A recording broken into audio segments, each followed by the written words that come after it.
Welcome to Energy Lab, and I should be saying welcome back. We're really happy to be here. It's been a little while since our last episode. We had a break. We spent some time in Australia over Christmas, and we've also been working on something really exciting that I'm super excited to launch this year, and we'll tell you more about that in the coming episodes. And then today, I've been so excited and looking forward to this episode because we have an amazing guest. She is really unusual in that she sits in the intersection of money, policy, innovation, AI, communication, and consciousness. And that's rare. I'm delighted to introduce you to our new guest. Sarah Malter is one of the UK's leading voices in R&D funding and AI-driven compliance. She teaches on the MBA program at Edinburgh University. She's a communication strategist and someone who thinks deeply about how intelligence is evolving. Welcome, Sarah. Thank you. Thank you for having me. So genuinely delighted to have you here. I'm really looking forward to this chat. Me and too. I say that because we had a call Yes. before this podcast, like a few weeks ago, to talk about you coming on here. And it was such a good conversation. Yeah. And I realized that we speak a very similar language and we see the world similarly in terms of patterns and interconnectedness. And it just made me really excited to talk to you here and to see what would come out of a conversation with you here at Energy Lab. And I'm also really excited because the current topic of AI, it's so big right now. Like it's so hot. Everyone's talking about AI. Yes. So I'm super excited to have someone like you who's like a leading voice and an expert on that here. So before we start, I usually get people to take a deep breath, big, deep, cleansing belly breath in. Relax our shoulders, buckle up.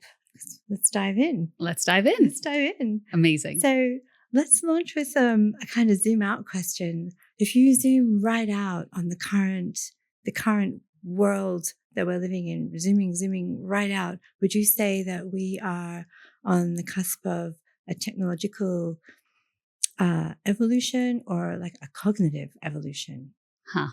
That's an interesting one. So I think I'll start with the technological one. I think on the cusp, I think we're already there. I think we're at the beginning of the journey of the transformation from pre and post democratic AI. So obviously the work in AI has been done for a while before ChatGPT launched. But the ubiquitous nature of these platforms is now making it available to everyone. And so people all of a sudden, they have capabilities that they didn't have before. And I think it's probably equivalent to the steam engine or the automobile, where you have technology that is going to transform the way people do things. So with the automobile, it transformed the way people traveled from one place to another. It'll be the same thing then with AI. It'll transform the way work is done across the board. And that's everything from teaching to computer programming to building to manufacturing. Yeah, it's all encompassing. Do you think people realize what's about to hit them, or do you think they're just still waking up? How do you think the sort of, what would you call it, the general awareness is at this point on a scale of, knows what's going on, and is it about to be, hit by a tsunami of change? Yeah. So, I mean, if you're talking from a market perspective, then absolutely. You were talking some massive numbers that companies are being purchased for now. So hundreds of billions of pounds that are in AI. So there is a really clear indication of where things are going. So if you're in that area, absolutely. I think they know that this is where the next generation of technology is going to come from. I think if you're in an everyday situation, you're seeing things like ChatGPT, you're seeing things like Gemini that is Google's AI, and how that's working with things that you're using already, so that it's augmenting the work that you're doing. The change that's going to happen, though, in the workplace, that's going to come up much more quickly than I think previous shifts have happened, and it will be a bit more about the psychology of adopting these new tools and understanding, one, what they can do, but also their limitations. And so if we have a better understanding across the board, whatever job that you're doing, what those two are, you can then utilize the tech to be able to perform your role better. But do people know it's coming? Some do. I think some are afraid because they don't fully understand what the technology is and where it can go. I also think there's some fear around it for good reason too. Things like, Claude's been in the news recently around their guardrails because they have been, so Claude is Anthropic's AI. They have been requested to remove some of their safety guardrails, and they have until 5 p.m. today to decide if they're going to do that. Oh, yes, I read about that. That's for the Pentagon. Yes. Yeah, I think he refused. So I think they have until the end of the day. Oh, so they might change their mind. Yes. So we'll see what happens. That's an exciting kind of big change, or not exciting, kind of scary actually. It is. Yeah. And I think it's, again, this is where there is some potential fear for good reason. There's also fear of the unknown. And I think the best way, of course, to get around that is just to inform yourself more about what it is, how it works, where we are now, where we're going, and then understand what those tools are and what the limitations are for that. Yeah. And we do think AI or the kind of predominance of AI coming into our lives is going to impact our intelligence and our like the way we interact. Are we going to evolve as a result of this evolution? Yeah, I think we're constantly evolving, and I Yeah. think that's the next step in our evolution. I think, look, AI is a tool, and if it is used as a tool for different mediums, it can change how we interact. It can change what we do with that. I do think that we will rely a lot more heavily on these systems, and there will be a certain subset who, me included, who are very excited about this because as somebody who is neurodivergent, I absolutely believe that these technologies are going to help with some of the fundamental or rudimentary tasks that I find very mundane, but are still needed in performing certain roles. So I'm really excited by a lot of this. But I do think that, you have to know how to use it to be able to get the most out of it. Yeah, I'm glad you touched on neurodivergence. I wanted to ask about that. It's actually one of my little sections. We've talked about this before on the phone, and I kind of want to bring the freshness of that conversation to now. You mentioned that there's a link between AI and this a lot of coding, and a lot of the technology that we're seeing comes from or is the product of neurodivergent intelligence, because people with because those people are drawn to those jobs, and that kind of suits their thinking and the way they work. So I loved that you said that things are shifting because we're now living in a world, or we will be living in a world, where the ground has shifted and we're living with tools and creations and, I guess, a new landscape that has been created by neurodivergent minds. So tell me how you see that. I love that. Tell me how you see that sort of playing out now. Yeah, absolutely. So I think one of the biggest things to start with is it's becoming a great equalizer. Previously with neurodivergence, so for me personally, I have ADHD and dyslexia, and some of the challenges within that area had meant that even though I have great strengths in some areas, things that were a bit more, again, mundane were challenging. And so therefore I had to have reminders, and even things like AI tools that respond to emails, even with a holding of, we'll be right back. That's been really great for some of those things for me personally, to be able to then make sure that things are moved forward.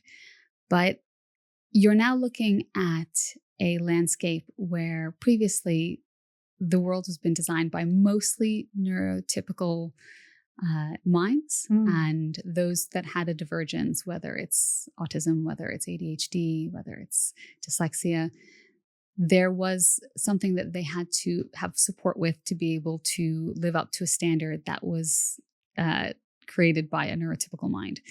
And now with these tools that can help some of those more divergent minds be able to really focus on their strengths.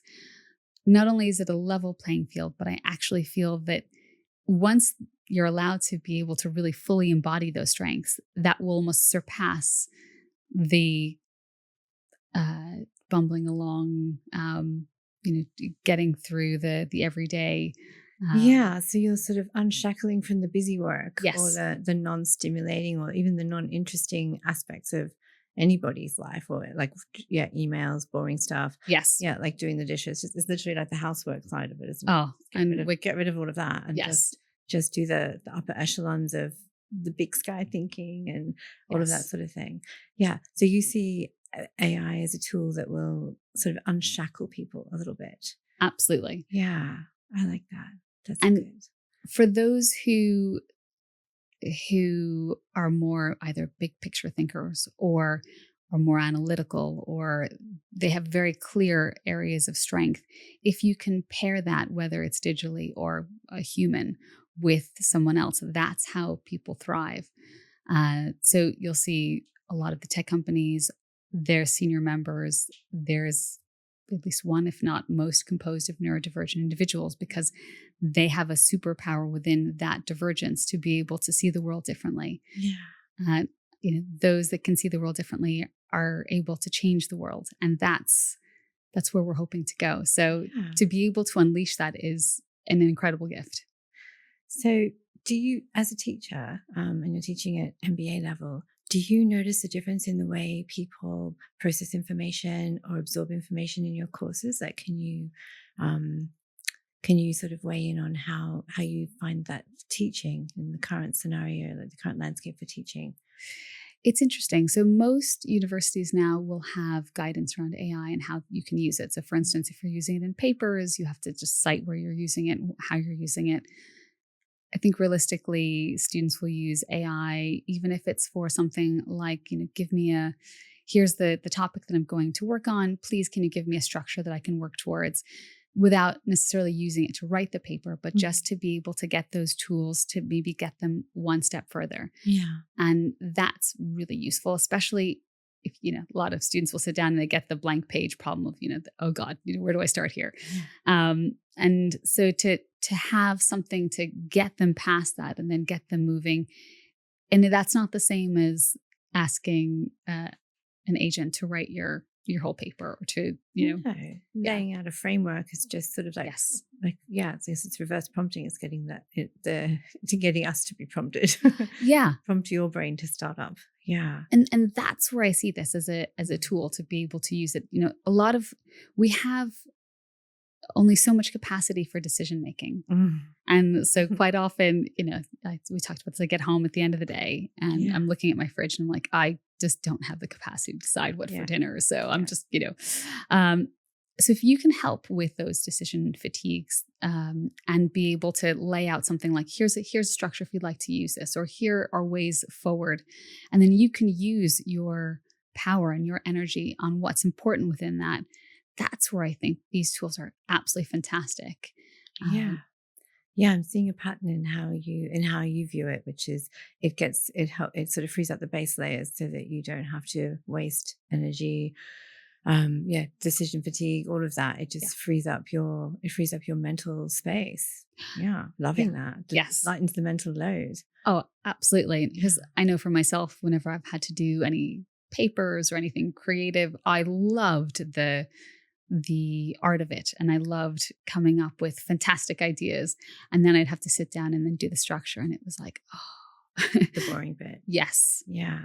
So can we go a little bit more into what you teach? You teach communication. Yes. And I know NLP is a part of that. Yes. For those who don't understand NLP, can you walk us through what it is and how it's related to communication and how that factors into someone studying business or at MBA level? I'm loving this whole link up here. Absolutely. Yeah.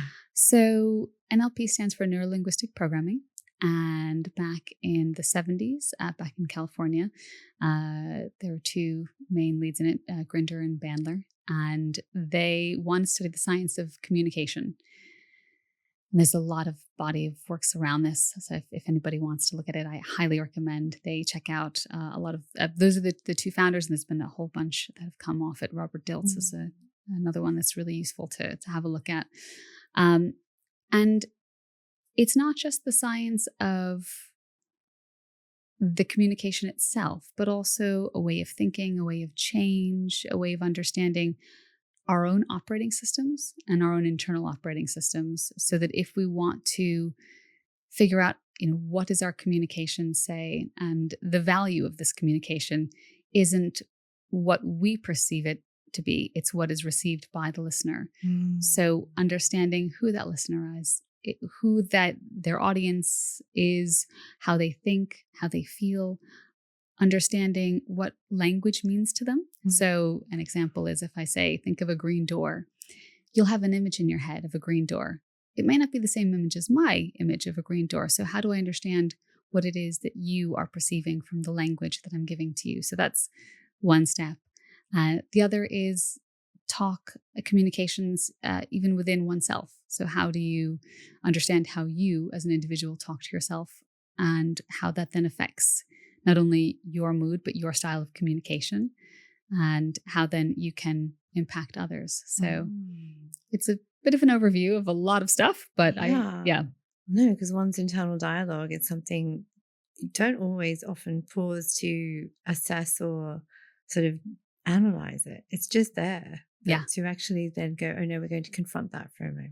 That's fascinating. And at the very top of your communication is your identity and who you are within that. And I think so much thought is put behind things like, what am I saying? So the content, but without actually realizing, well, how do I understand that content as who I am? And then how do I understand that content and their emotional output of that? So we think we are wonderful, rational beings, but we aren't. We are very emotional beings.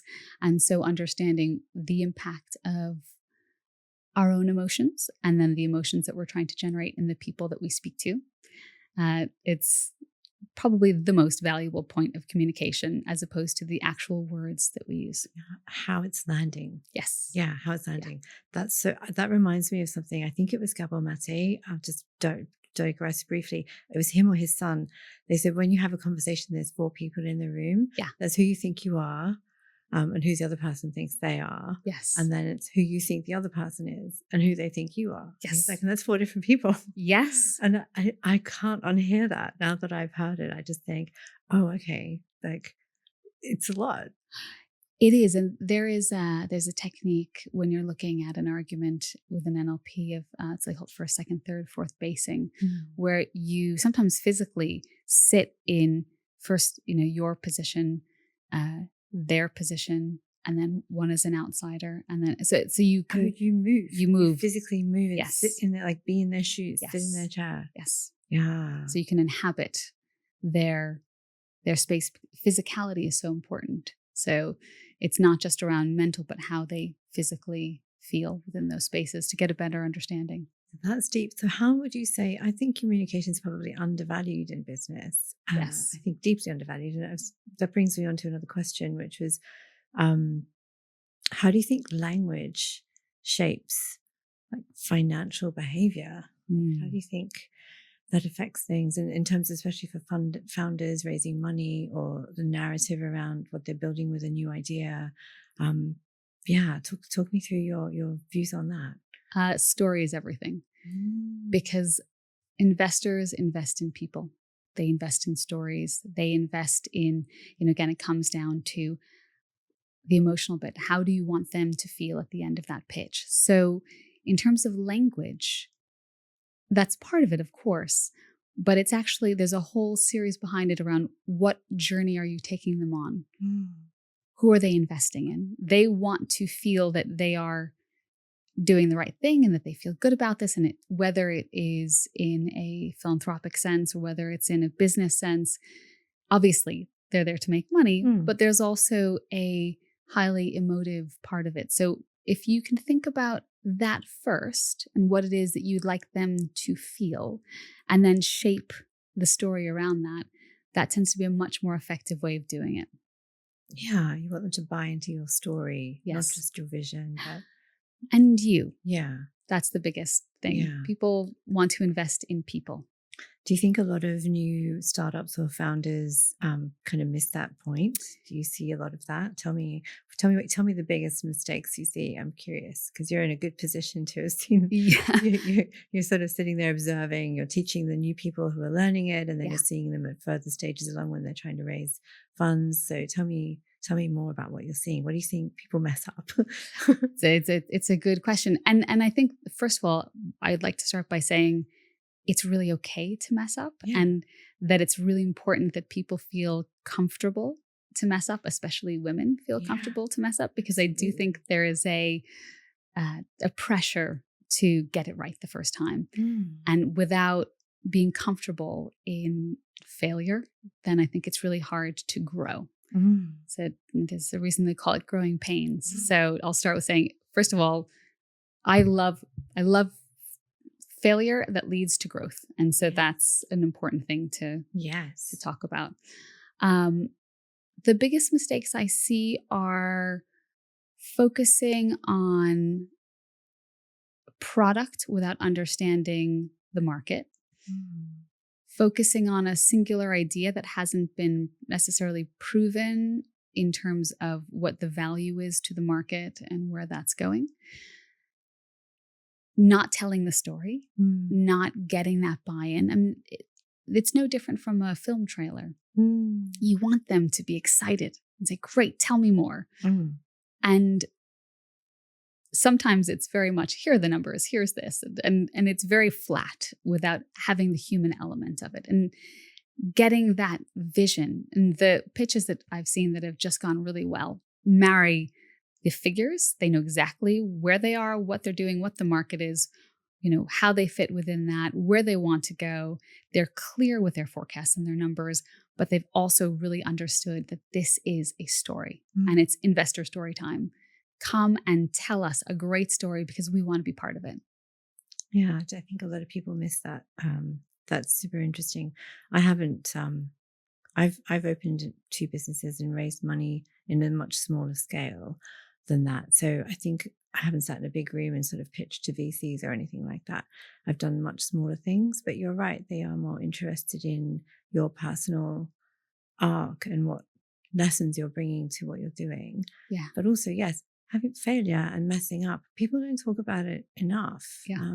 That is how you get good at things. You get good by messing up. You get good by trying and it not working, and you kind of sort of dusting yourself off and going, okay, I'm going to give that another shot and do this differently and learning. And that is how we get good at things. Yes.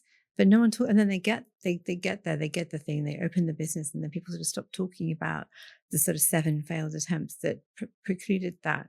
I agree with you. I think we should talk more about the fact that you kind of have to fall down a couple of times. Yeah. And it's a bit painful. Yes. Getting back up and having the kind of, what would you call it? Just chutzpah, sassiness, whatever. Yeah. Shaking yourself off and going like, right. I'm going to be defeated by 1 failure or 2. I'm not going to be defeated by failure, period. I'm just going to keep going. I agree. I think we should celebrate it. Frankly, it's how we get where we're going. Hugely. I have a 2-year-old, and when she started to learn to walk, she fell a lot. And she didn't go, oh, well, I guess I'm going to crawl for the rest of my life, Not for me. And okay, I'm going to do this again. And it's a bit of a shame, but somewhere along the way, we lose that. We lose the drive to just, okay, I'm going to do this. And it doesn't matter how many times I fail, I'm going there. And if we can get a little bit more of that magic back into our lives. There's shame around failure. Yeah. And I think that's tragic. Yeah. As a culture, as a society, we need to let go of shame around something like that. I mean, people should be celebrated for trying, for absolutely being self-actualized enough to have a vision and start trying to, put it in the world, like out of your head into the world. That's a big deal. Yeah. It takes bravery and guts to do that. And even if you fail, someone should go, hey, well done. That, you did that. That's pretty cool. Yeah. You had to go. I agree. So I love that. It kind of brings me to another part of the conversation I wanted to have with you. Okay, so we've discussed narrative in funding and starting businesses. I wanted to ask you about vibrational alignment in business. Yeah. So things like words, intention, energy. How do you feel these things influence the outcome of businesses? Because this is a big topic. Absolutely. And I think Yeah. it's one that not a lot of people talk about, especially in business, because business is very serious. Of course it is. But I look at it from a slightly different level as well. If I look at it in a theoretical physics level, you're looking at things like the idea of string theory. Take me there. Yes. So Albert Einstein talked about something called spooky action at a distance, which is where when you've taken one photon and you've split it between two. So photons can either identify as a particle or a wave. And they found that despite this one photon being separated, one influenced another. And so this is what he called spooky action at a distance. Quantum entanglement. Yes. Yeah. So, I mean, there's so much more that we don't know about the universe than we do. And so I think understanding a little bit of the possibilities of what could be within this realm. And if we're looking at the idea of quantum entanglement, if we're looking at the idea that actually it may be that everything is intertwined on some level that is an oscillation that we're not quite, with our own senses at the moment, able to identify, I do think that things like synchronicities, which have been studied quite often, they are possible indicators that there's more out there than we can understand or we can quite get a grasp on at the moment. So the idea of alignment, and we've seen this time and time again, right place, right time, it just happened. Some things just take off while some things don't.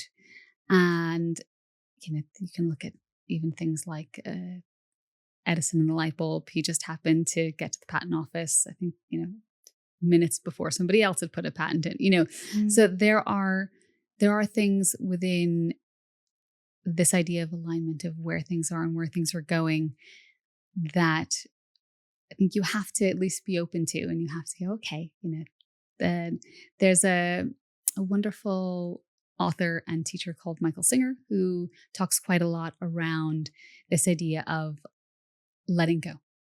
Yeah. And I think this is also really important for business. And if you've been pushing against a wall, maybe that wall is there for a reason. And it's time to listen, let go, try something else. It could be that you're pushing against a wall because there's a door right over there. Just try the door and go through that way.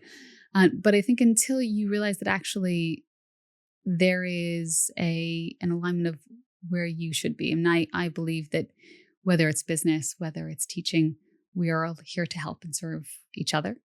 And with that intention, things will come into your life in a way that show you where you need to be going next. And you have to be open enough to go, oh, okay, got it. Okay, I'll go here. This is great. Yeah, that brings when I'm listening to you talk about that brings me to that sort of convergence of the spiritual world, the more energetic world, and then the science world. And as we discover more, as you say, or as we discover, we know so little, and we keep discovering what we don't know, rather than what we do know, with things like string theory and multiverse theory and M theory and all of that. But for me, it's converging, like the spiritual and the scientific start, because we're talking about the same thing. We're just using different words to describe essentially the same thing. Oh yeah. Yeah, and yes, in business, women talk about it. It's not. I think maybe I've just had lots more conversations with women in business, but women talk more about that, about vibrational alignment and the energy not being right, or like the way I think we speak is perhaps closer to that. Yeah, and maybe it's a feminine thing. So yeah, I think women talk about it more, maybe not openly like we are now. Yes. But in my experience of running a business, again, I was in wellness, so it was very much an echo chamber. Everyone was pretty much on that train. Yeah. But it came up a lot, that we kind of see it as an extension of everything is an extension of our inner alignment, and that kind of inner voice, and everything you do in the world, your intention is going to be echoing that, reflecting that. Yeah. And that applies to any business you start. It's an extension of you.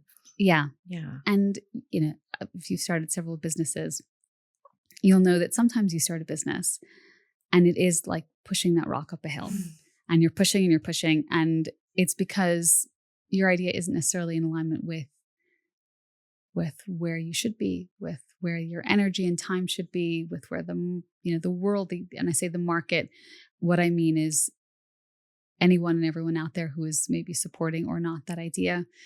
And then you start something else for whatever reason, and all of a sudden everything just clicks and things just flow.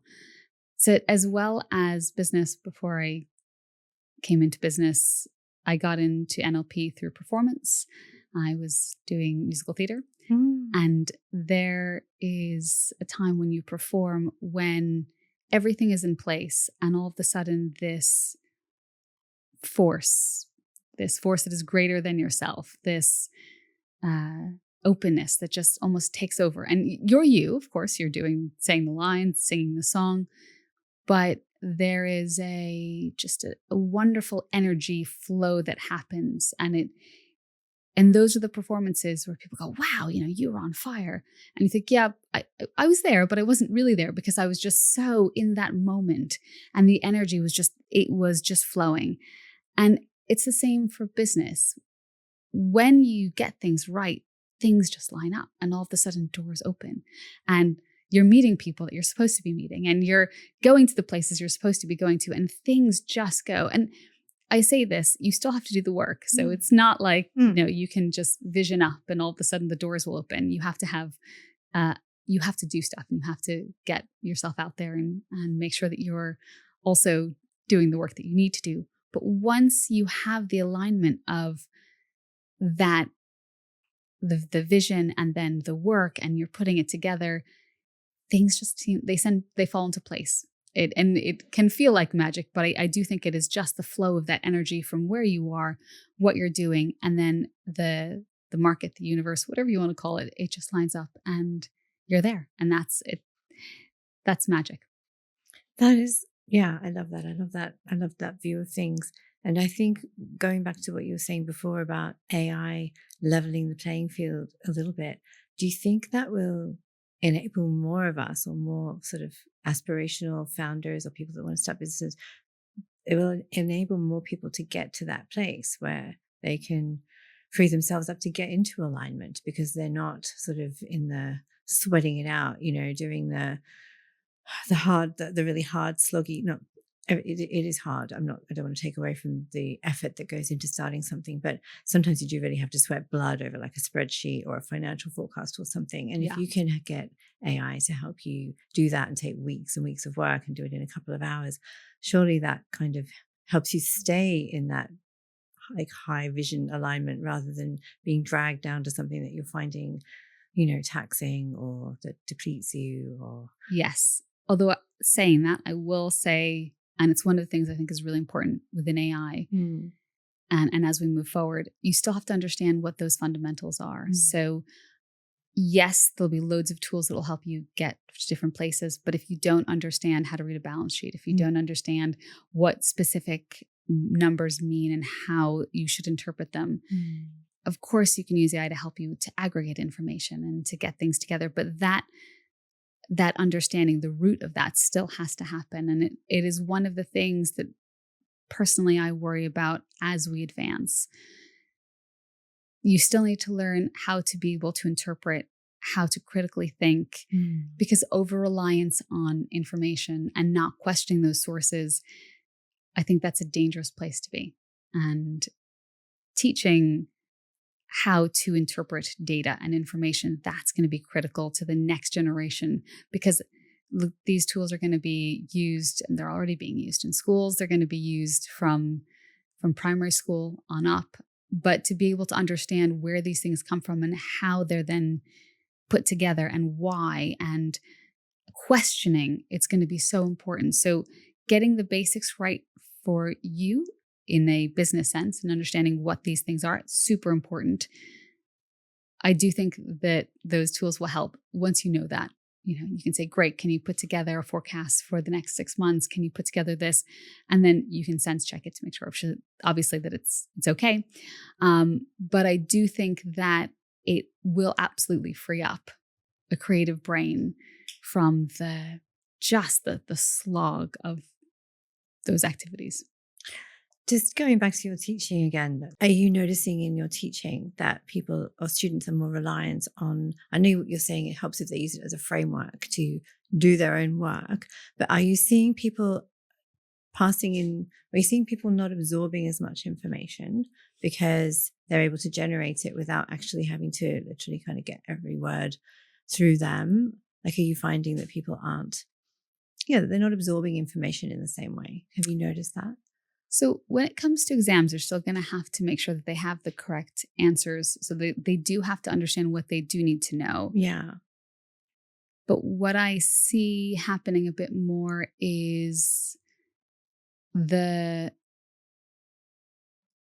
lack of taking the first few steps. So if they, for instance, if they have to write a report, and previously you'd have to think about, okay, well, what do I want to say and how do I want to say it and where's it going to go? Where do I want to do this? You can have a chat with a bot, with an agent, and say, hey, I need to create a report. This is what I need to do. These are most often you'll have lists of points you're going to have to hit within this assignment. Here's all the lists, copy paste, give me this. And so they skip right ahead to that. And while it's useful to be able to get to the next level from a productivity standpoint, there is also value in us doing it as an exercise, because you are training your brain to think in that way. Okay, well, how do I put this information together? What do I do? And your brain is a muscle.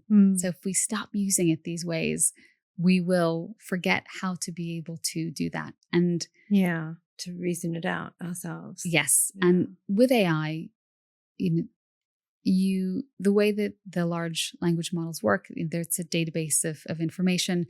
Different bots will be trained to respond in different ways. So therefore you may find some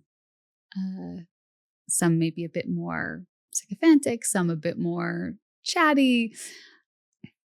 It is humans that are programming these bots to respond certain ways.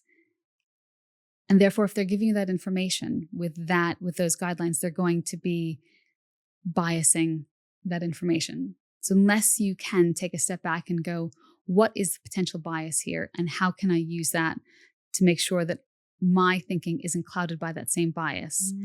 That's where I think you're really going to have to step in and go, actually, no, this is a tool. This isn't a replacement for thinking. Need to zoom out. Yes. Yeah. Okay. It's valuable. It is a tool. Yeah. Yeah. I mean, I had a question here that I wanted to ask you about our tools. What happens? I think it's a good question, actually. It's like, if we're talking about if humans are vibrational beings, and we are, we both agree that we are. What happens when our tools become intelligent mirrors? Yeah, that's a great question. So, we had questions around this back when computers first came out, and we thought, well, can computers think? Can they replace humans in terms of brain capacity? We're not there yet in terms of neural networks and things like that, but we're getting closer. They are created by us in our understanding of language and of programming. They are capable of processing as a much greater potential if you're looking at how things are put together. It's an interesting question. It's one that is being asked around the world, and the practical and ethical considerations around it. I think we're reaching some points of figuring that out and what that looks like. I can guess that at some point in the not too distant future, this will surpass what most humans are capable of. And then as vibrational beings, and this is something that we've created, at some point, I don't know if we will have control over this anymore. And at that point, we'll see what happens. Yeah. As scary as that sounds. But, it's like having a child. It doesn't have to be scary. It could be really fun. It could be really interesting. Yeah. We might all expand. Like, you have a kid and your capacity for everything expands, yeah. right? When you become a parent, everything that you didn't think you can do, all of a sudden you just have to do. So yes. Perhaps this is another one of those kind of, stoned ape moments where we're just going to be forced to level up. Yeah. And of course, my hope is that we, in terms of technology, we're able to really quickly advance. I mean, one of the big things that we know is that if we're going to keep going as a species, we really need to find other planets to inhabit. And this is the whole thing around Elon Musk's journey to Mars. We know that we're trying really hard to make sure that things are sustainable on this one because it's a great planet. But longer term, this one, right? Yeah, yeah, yeah. That, I think maybe, yes, artificial intelligence perhaps will be able to help us do that, because we certainly haven't been able to figure that out on our own. Yes, and to help look at technology, because if we're going to be able to go to planets that are millions, billions of light years away, we're going to need to understand things like what the fabric and space-time are actually made of, so that we can utilize it to be able to get to places in our lifetimes. Yeah, rather than the hundreds and thousands and millions of light years, which makes it something that we would never see the result of, I guess. Yeah. You'd have generations and generations and generations would be having to commit to something that may or may not be a good idea. Yeah, and it would be like a Noah's Ark of space, and that's potentially what you'd be looking at currently. Yeah, I read James Lovelock's book Novacine. He wrote about AI, and he was a wonderful scientist, very big thinker. I think he thought in terms of epochs and eras, not really in decades or centuries, and I loved his kind of zoomed out view of everything. He wrote the Gaia theory. He died just a couple of years ago when he was about 101 years old, and he had a very long career he was an engineer. He used chemistry. He used to make instruments for NASA. He shared an office with Carl Sagan. Carl Sagan named his book Gaia. He was such an interesting man, like super intelligent. And he wrote his book Novacine about AI, saying it's of us. Yeah, it's a natural evolution of us. And he made a really good point. I can't quote it verbatim, but he says those elements that like the solid state elements that computing and processing is made of could never have assembled themselves from this planet. It had to come through our evolution and then our curiosity, our intelligence to make what we now have. Yeah. And he was like, it's very much of us, and we shouldn't be afraid of it because it's still us. Yes. And I love that. Every time I get worried, I think about that. I'm like, but it's still us. It's us. It is, and it's our creation. I think what I personally worry about is the use of it as a tool. Alfred Nobel Prize. The reason that existed, he was the first to put together TNT and was unaware of the potential outcome of this. And in order to balance it, said, look, the devastation that this has caused, I'd like to bring good, and therefore, hence, you have the Nobel Peace Prize. And so it's not that to be afraid of the technology.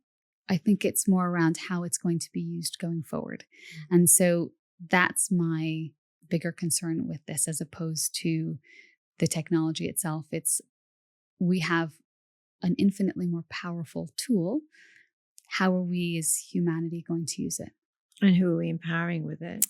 Who's wielding the power ultimately? Well, at the moment, it's an arms race, and it's a global arms race. And you're seeing that to see, who's going to get there first, because this is the equivalent of having nuclear weapons if you're looking at it in the wrong hands.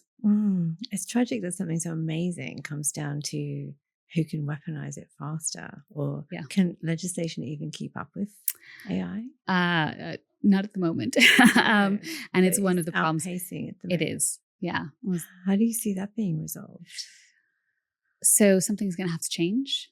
Legislation itself might have to evolve to be able to keep up with this. And I'm not a legislator, so in terms of the details, I don't know that. But you're going to have a much faster paced society to be able to respond to this, which is, we talked a bit about neurodivergence. I'm going to kind of circle back a little to that. And that, I think, you're going to be living in a much faster paced world. We had that with things like the internet, but I think you're going to almost 10x it with the amount of information that you're going to have to process and handle. And yes, you have things like AI to distill this information, but I think individuals are going to all of a sudden have to deal with a lot more complex situations and issues in a much quicker time frame than we've ever seen before. So those that can process things, 15 things at one time, that will be a bit of an advantage. And so I do see an era of multiple streams of information being able to be processed internally and externally as how we as humanity are going to have to evolve. That also means that founders, future founders, people wanting to create their own businesses and enterprises, those who can utilize those tools, those who can think that way, yes, those who can manage this up-leveled version, will do better. What do you think are the skills that founders should be focused on learning now? Like, what do you think that, in the next 10 years or the next 5 years, where do you think their attention should be focused on to try and keep up and give them the best advantages? So understanding all of the new things that come out in AI, of course, are really important, because if you had asked me that question 15 years ago, I would have said, well, if you're building, let's say, a SaaS platform, then understanding even some basics of programming and coding, just so even if you're not going to code yourself, you have an understanding of what your project is going to look like. Now we are seeing so much code actually being created by a lot of these agents, and then that code being utilized into live business environments. So it's going to move from understanding what the language is for that creation to understanding what the gaps and what the opportunities are. So if you have the tools to be able to create this, then where can you put it? What can you do? How can you bring new things together? And for me personally, I really love the idea that you can take an idea from one field and be able to utilize it in another. And so getting that broad brush of ideas, that's great. But being able to spot then, actually, I see that there is a health tech is quite big at the moment, really on the rise. There's an opportunity to look at how I can help with personalized medicine. And I can do that by building a specific app around understanding, we both have wearables on today, taking some of this data, and I can cross-reference that with anything from pollution in the atmosphere at that time, because I know where you are. I can cross-reference that with diet. I can cross-reference it with water and water content. There's so many ideas that you could bring together. So the ability to spot those potential patterns, that's what I think is going to really be worth focusing on, because building is going to become a lot easier. It's then, well, what do you want to make? These are your colors. This is your art. Go explore, go create. That's what's going to happen. You no longer have to learn the skills to do the building. You just have to think straight to what do I want to build and what needs to be built. What do people need? Yeah. You're still going to need developers because you're still going to have to understand when things don't work together, why they don't work, and how to do things. So what I'm not saying that I'm not going to need a tech team, but the ability to at least start to build an MVP, to get somewhere to go, hey, I have an idea. Look at this. I think it could be game changing. That's going to be a lot more available to anybody who wants to do that. Yeah. And so savvy founders will be the ones who can stay abreast of all the technological developments, understand understand what all the tools do, and then how to put them together to fill any niche gaps they see that aren't being filled. Yes. Oh, sounds easy. Yeah. Well, and then raise money for it. Yeah. The great thing is, what are the problems?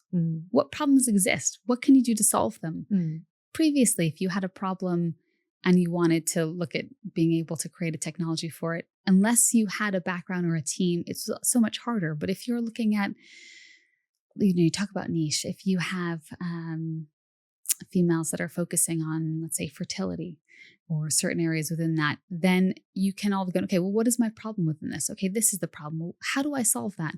Can I use some of these tools to put this together, at least to get to an answer or to the next stage? And that's where I think understanding what are your existing issues and how can we use this to help? Yeah. I mean, the world is very exciting right now because of that. Yes. Yeah. I'm excited for people that are wanting to start new businesses now. Yeah. It's a really kind of heated and escalating time. There's a lot of energy going on. I think people are probably not going to sleep for a while. I mean, I can tell you the amount of hours I've spent playing with the stuff. It's, yeah. I wanted to ask you more about that. I know we talked about wearables. We both, I use mine for sleep. And just general kind of, trying to keep me in good habits. Yes. But you were a fieldy as well. I do, yes. So can you tell me more about that? I'm super curious about that. Yes. So this is it's a wearable AI device. And it is, I think we're the only at the moment HIPAA compliant ones for the US as well, because it doesn't record the voice just as a live transcript so that you can make sure that you are compliant with what you're doing. I wear it for anything from business meetings to doctor's appointments to around the house with the family.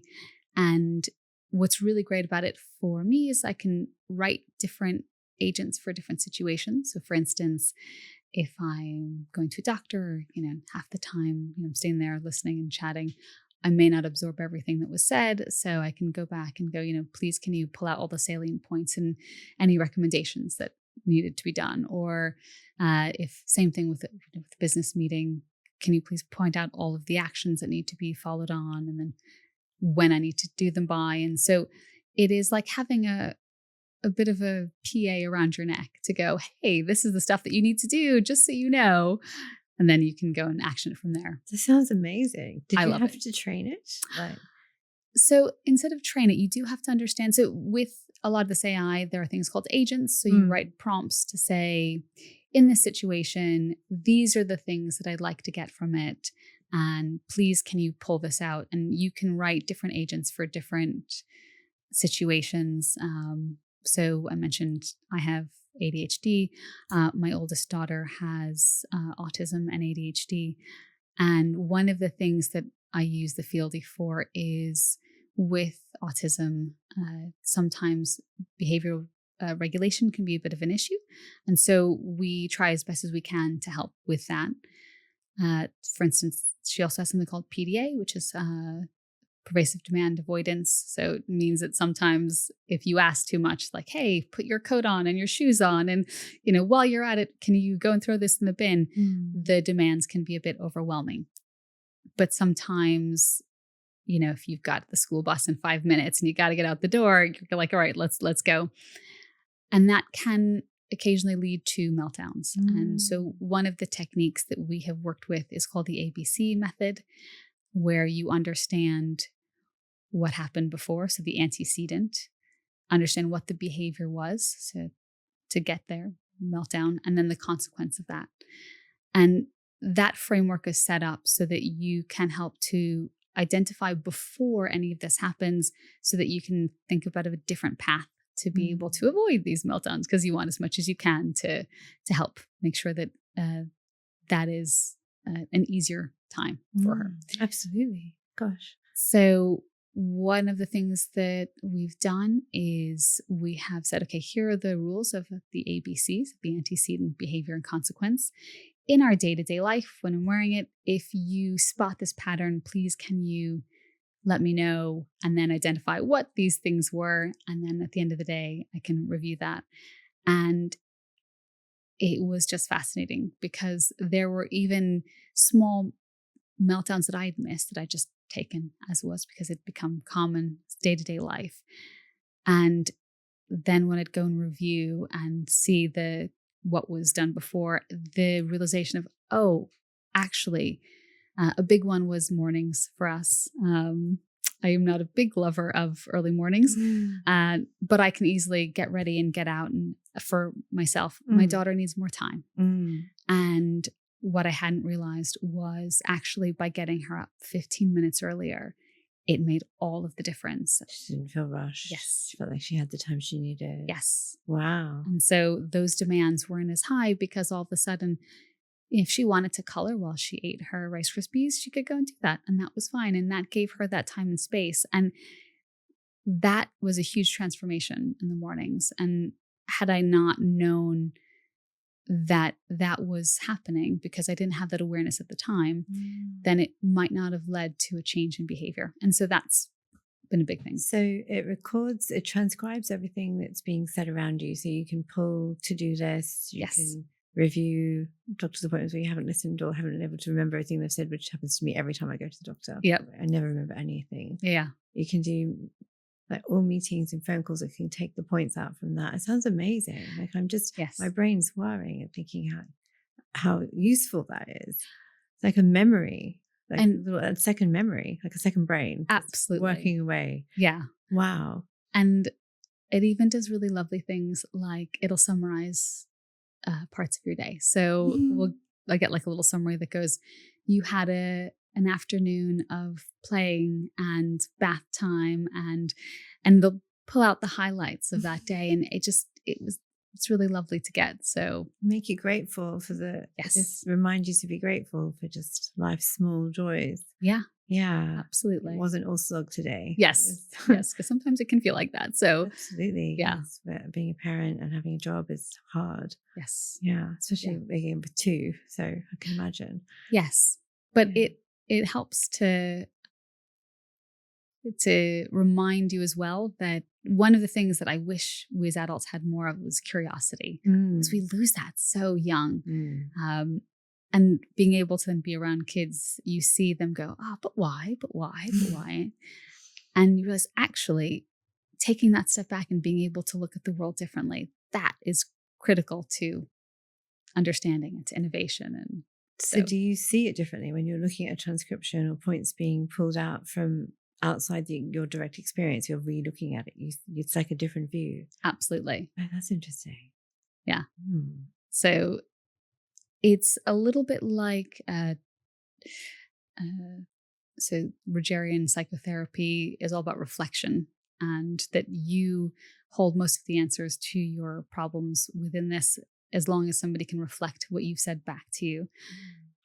It's almost like that, because you're getting a reflection of what you've said and what you've done. And then you go, okay, I didn't realize that. And an additional sense of empathy, because you can see the interactions that you have with people in a slightly different way. How long have you been using it? I think we got about a year, maybe. That's so cool. And is anyone else in your circle or in any of your colleagues, or is anyone else in your sort of in a group using them? My husband has as well. Okay, cool. Yeah, so we compare notes. That's so interesting. Yeah, like this has really got me thinking. Yeah. Do you think they're going to become mainstream? I do. I think a lot of people are using them already. You know, for a lot of meetings, people bring their note taker. I think it's really interesting because I also think it changes the dynamic. If you know that things are being transcribed and recorded, it's really interesting how people shift from a little bit more of a comfortable way to, I've got to be really careful because everything I'm saying is being transcripted. So it's good. I think there's also then concerns of, are people going to be able to, if you have to give feedback, will they be as open as they could have been? So. Oh, that's true. I use note takers in my meetings as well. And I find it really useful. Because I love not having to, I doodle because I think I usually write myself little notes during meetings. Just, I think the act of writing it down helps me to remember. And I love getting the list at the end, which is always way more things to do than I thought. Yes, I know. You're like, very complicated. Yes. I'm like, because that's 11 things to me. Okay. No, I've got really dependent on the note taker. So I guess it's more of an extension of that. It's like having a note taker on the whole time. Yes. Yeah. Because there's so much of your life that happens in little moments. For me, I found it useful in so many interactions. I need it to go to the next step, which I'm hoping they'll take it to. And if they're listening, please do, which is if it says, oh, yes, I'm going to email Bob, it sets up the email for me. That would be the next step, but that I have to go and do. I'd love for it to kind of go to. Yeah. So like the interface could get into your inbox and yes. your mail and start doing that. Yes. There probably will be an API for that. If it doesn't exist already, I'm sure it'll be there. Yeah, but probably in development. That sounds amazing. Yes. Yeah, no, you've got me thinking about that. Do you think the founders of the future will all be doing this sort of thing, like wearing all the tech and taking all the, like doing absolutely every sort of, what do you call it? Not shortcut, but just labor saving, time saving, brain saving, advantage. Absolutely. Save your brain for the stuff that's going to change the world. Save it for those ideas of how to be able to put the answers to the problems that are currently facing founders. If you can focus all your time and energy on fixing things, then all of a sudden you have an infinite possibility of being able to create things. So yes, and I do think as well, founders think differently. That's why they're finding their own businesses or founding their own businesses. Mm. And so you're getting a different way of viewing the world anyway. I also think that if they're doing that, they're also more likely to want to have help to do the small stuff. A lot of founders are just one person at the beginning, yes. or one or two, that's it. So yeah, I think these tools are coming along at a good time to enable people who probably couldn't afford to pay a staff or, have assistants or just, I think they're really money saving more than anything. Yeah. So you can really focus on what you need to do. And I think, do you think there'll be a surge of more people starting because they can? Oh, and they can. I think if it hasn't happened already, I don't think it has yet. I think you'll also see the first single founder $1 billion business because there's so much that can be done through this. So yes, it's coming. It's here for a lot of people. So a founder with a fleet of agents. Absolutely. They can conceive, launch, build, scale. Yeah. Go all the way.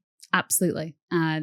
You then have to make sure you have things like the infrastructure that's set up to be able to support this. And the other thing that's worth noting is that AI is heavily energy intensive. And at the moment, AI is heavily financially subsidized by companies that are producing them at the moment. So where that goes, that's also going to be something that we see who's able to support that and who isn't. Yeah, let's talk about that because there's this, I wouldn't say it's a hidden cost, but at the moment, everybody's kind of having a great time with relatively, you either have free access to these LLMs or you have a low subscription of $20 a month or something, which is affordable for most people. Yeah. And now we have the next wave of people with the whole Claude thing, and they're having the tokenized system where they're having to use tokens. Yeah. And that's now slowly pushing up the cost of having an agent because you've then got to feed it. Yeah. Is there going to be a point where the agents become as expensive as staff?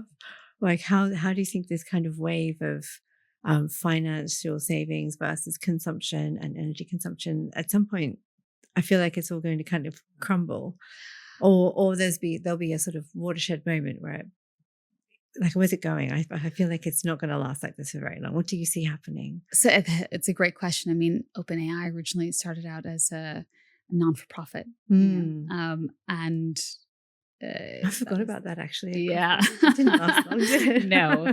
I think anyone who's really involved, understood that was a great sales pitch, but that really, wasn't very going to happen. Expensive profit to create and run. Yeah. Yeah. So I do think, it depends on how things go. It depends on commercial viability. Look, people are in business to make money.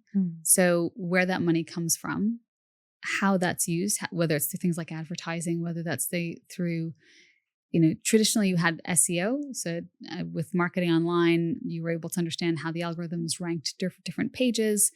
Now with AI, it brings back different types of results. And so there may be things that are funded by organizations looking to sell their goods, so that if you're using a certain version of an LLM, you are going to be geared towards certain companies, for instance, to buy things because actually the money is being put through them, but then the cost to the consumer using that LLM is lower.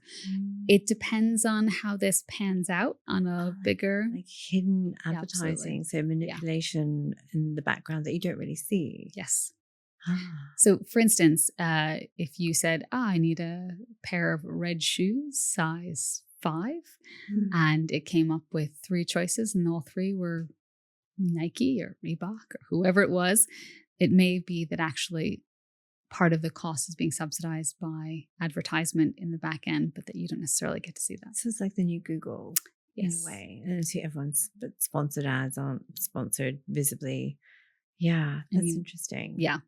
Yeah, because even Google's changed now, where you used to have sponsored ads or your Google ranking or your Google position. Now the AI overview sort of just wipes all of that out the way. And I think so many people get their answer from that. They don't actually scroll below it. So it's already changing behavior in that sense. Especially consumer behavior. And this is where it's going to be really interesting to see how people use it going forward. Because obviously if you can, I mean, the rule of thumb in this is if something is free, you are the product.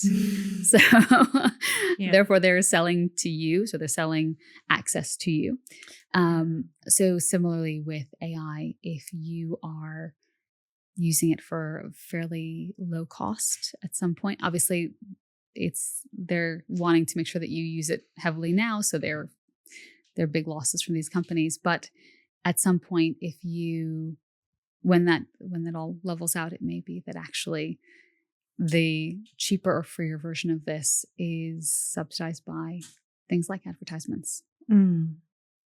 Yeah, and of course, and of course, we're generating so much data in our usage of all of these models. We are the product. We're giving them so much. Oh yes. Yeah. And I mean, look, if we read the terms and conditions of things like the wearables or our phones, I think we'd be shocked at how much data. We'll stop reading that stuff. Yeah. You either want to live in the world and use the thing, or you want to sort of stress about all of that. Exactly. Yeah, I know. I stopped reading all that stuff years ago. I just realized it's like, what am I going to do? Am I going to not sign? Am I going to say no?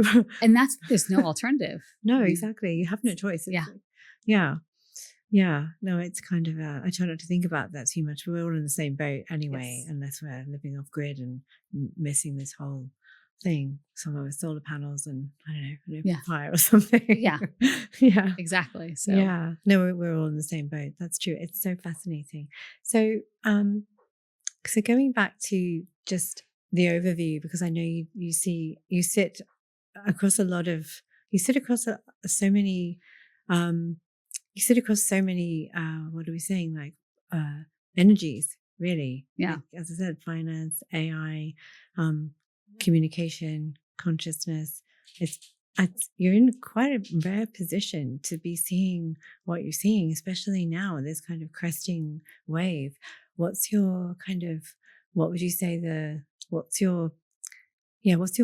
If you could create, if the world goes the way you want it to go, like the world according to Sarah, tell me your perfect scenario for the next 5 or 10 years. If you're building the world according to you with these new tools, what are we going to make? Right. Well, so it would definitely be a creationist vision. And I think we would use the future of these tools and this creation to understand what are the major problems that are going on in the world. How can we use data to be able to understand it? How can we build systems? So my personal interest is a lot around medicine and personalized medicine and understanding that individual treatment, whether it's for something small or large, that's going to be the future. So how you interact with the world, with medicine, with so many things. So being able to use tools to, whether it's in something like medicine or whether it's in something like manufacturing, how can you solve those problems? How can you bring different ideas and brains and data sets? So all of a sudden, you're able to take unprecedented amounts of information and really put everything together and weave them together to see patterns that maybe you couldn't have seen before, and then see potential solutions that you weren't able to see before. So if I had the ideal vision for this, I would say you would get a bunch of people who really wanted to make a change, make a difference for the world, especially in science and technology. And they would have specific issues or problems that they could work on, and then they could work on it together. And then to be able to utilize AI for good and to help create, we talked a little bit about the cost of AI in terms of energy and output. If you can use AI to then figure out how to make that a lot more carbon friendly or carbon neutral, that would be fantastic. I'm not quite there yet. But if you could, that would be great. If you could use it to help with things like understanding agriculture and understanding issues around food and issues with manufacturing and issues with water and there are so many problems that could be used and looked at with this. Streamline it all. Absolutely. And does everyone have jobs with AI in the future? Where do you see that going? Are we all employed, or are we all sitting at home watching Netflix? Yeah. So I think this is a huge misconception. Everyone goes, "Oh, we're all going to be unemployed." Again, they said the same thing around the steam engine. Factors. Yeah. Nobody's ever going to work again. Let's not have a steam engine. Let's not have a car. It'll just shift. People will change how they view work and what work is. Because if all of a sudden you are, previously, let's take washing your clothes, which by the way, I hate doing, but it's a necessary evil. You used to go down to the river, you would bring your rock, you would bring your clothes, and you'd go and you'd beat it. And then all of a sudden we got washing machines, and it didn't change the fact that we still had to wash our clothes and we still had to get that done. We just now had tools to do this. So I don't see us as unemployed. I see us as using a different part of our being to then work in a different way. Now, there may be some that go, well, I just do this and this is the only thing that I do. And they may have to learn different skills to be able to do that. But I don't see it as everyone will be unemployed. I do see it as jobs that exist now may not exist in the capacity that they do, but that doesn't mean that there won't be other jobs that we haven't foreseen. And I know, like when I was growing up, there wasn't such thing as an influencer. If you'd said, I'm going to be an influencer, they would have looked at you as if you had 3 heads. So we haven't yet seen what those new positions are going to look like because we haven't yet been there. But I do think that there will be new possibilities, new jobs. It's always going to be part of what we do. So some doors are closing, but you think, which they are, because there are like layoffs at lots of big companies laying off large swathes of their staff and outsourcing things to AI. But we're in that little sort of liminal moment where some of the new doors haven't opened yet. Yes. People should stop panicking and start learning some new skills. Absolutely. What would you say are the top 5 skills people should have now? So go and play with all agents that you can, or go and play with all of the products that you can for AI. So you've got things like ChatGPT, you've got Gemini, you've got Claude. There are a whole bunch out there now. Go and have a play around. So and I mean you can put into a chatbot, hey, I'm new here. What do I need to understand? And have a conversation. So I think understanding that to begin with, and then prompt engineering, which is an area around how you use it, is also really important. So how to pull out information. Quite often people will go to something like ChatGPT and they'll use it like Google and, it'll give you some answers. But actually, if you understand how to frame questions, you'll get better answers out of it. So that's useful. I also think, people skills. People need people. So really honing in on that. I think COVID really showed us how damaging not having a connection can be. Oh, 100%. Yeah. So while, of course, there will be a lot more done on computers through AI, the need for human connection will be there. So that's not going to go away. So making sure you understand how to connect to people, how to communicate, I think is really important. And how to take care of your own mental and physical well-being. Let's see, other skills. Understanding data and where it comes from. That's really important. And for me, the cross-fertilization of ideas, being able to look at multiple sources and multiple avenues to be able to put things together that you maybe weren't able to before. Because that is what will create new innovative products. Take something that works in manufacturing and put it into medicine. Take it, put ideas, don't see things as siloed, but actually flat. So you can go, okay, well, what works over here? What can I do? How can I take this and maybe use it on this problem? I like blockchain being used for supply and manufacturing now, like that sort of information, like using one style of information processing to apply to another industry. That's super interesting. Yeah. No, I think what you're saying is don't be afraid of the future, but just level up your skills. Absolutely. A little bit. Yes. Nothing to fear. Just keep your skill set alive and well and evolving. Yeah. Always be curious. That's my biggest thing. Question everything. Yes. Yeah.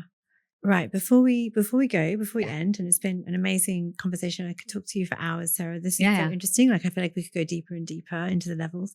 But I haven't mentioned yet, if people want to know more about Sarah or listen to more of her amazing insights, she also has a podcast called Creative Adversity, which is about failure and how it shouldn't be a bad thing, which we talked about earlier, which I love. Yeah. So I love that you have that. Absolutely. More people should be talking about it. So check out Sarah's episodes. It's a really good topic. And I'd like you to come back already because I feel like we haven't talked enough and that there's more to talk about. So don't worry, this won't be the last conversation that we have with Sarah Malter. Thank you so much for joining me. Thank you so much for having me. It's been a pleasure. It's been really, really eye-opening, and I feel like you've just educated me and hopefully educated our listeners too. So thank you. Thank you. And I'm going to see you again. Yes. I want you to come back. Okay, thanks. Thank you. Thanks. So thanks everybody. I hope you enjoyed that one. It was super interesting and good deep dive. I hope it's the kind of episode that you have to go back and listen to again because that means it was really good.